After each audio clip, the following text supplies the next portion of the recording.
Yes po, may mga na-interview na po tayo at nakausap ko mismo yung officer na nakapag-interview po dito sa mga sinasabing naging biktima din sila di umano ni Pastor Kipuloy. As to the details at medyo sensitibo yung mga detalye na binigay doon at kung kayo siguro yung makakarinig, medyo ano ko ba i-describe doon, medyo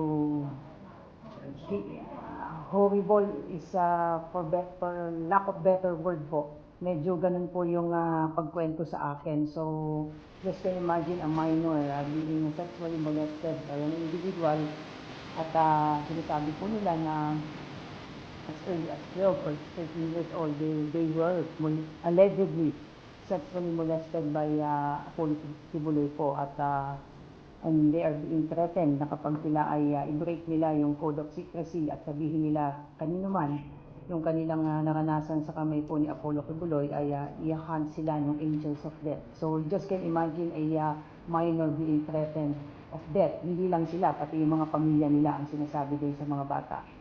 And can you share na talagang, ewan ko kung paano ko ba sasabihin ito na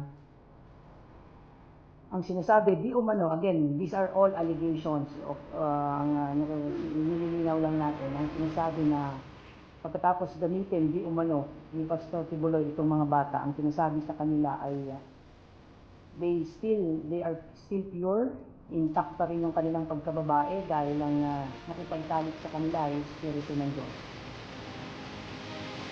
So, kayo na po bahala ang ano yan, but nung ako ang pinakwentuhan ay these are all children. So, kung ako ay nanglabot, I don't know kung ano yung naramdaman nyo nung ako kung marinig ko yon sa isang batang sasabihin na tatakutin kapag sinabi at nananatiling intact yung kanilang pagkababae dahil lang, sabi ko nga, ang nakipagtalik sa kanila ay Espiritu ng Diyos. I don't know how can you describe the ordeal na pinagdaanan nitong mga batang ito. Again, inuulit natin, these are all allegations at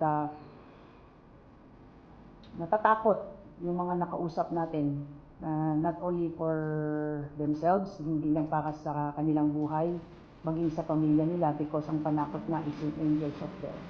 So, gusto ko pong kuhanin itong pagkakataon po na ito para manawagan sa ilang pang mga nabiktima nila ni Pastor Tibuloy na sinasabing nilolestya sila, lalo na yung mga bata na nakaranas ng ilang taon ng pamamolestya.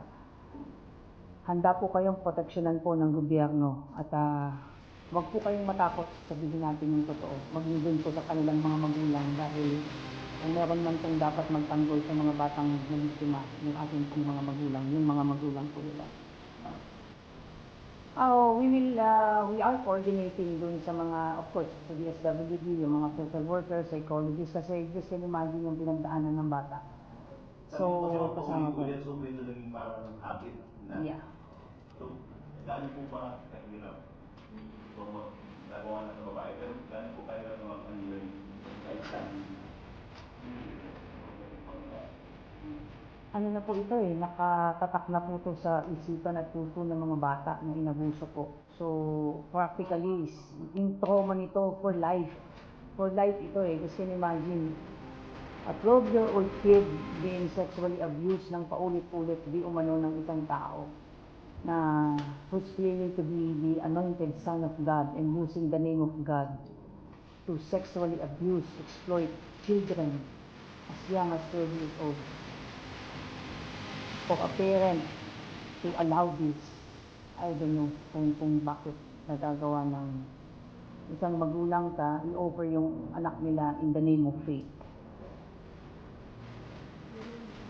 Asahan na sir na hindi tayo titigil hanggang makuha ng mga batang ito ang hustisyang para sa kanila.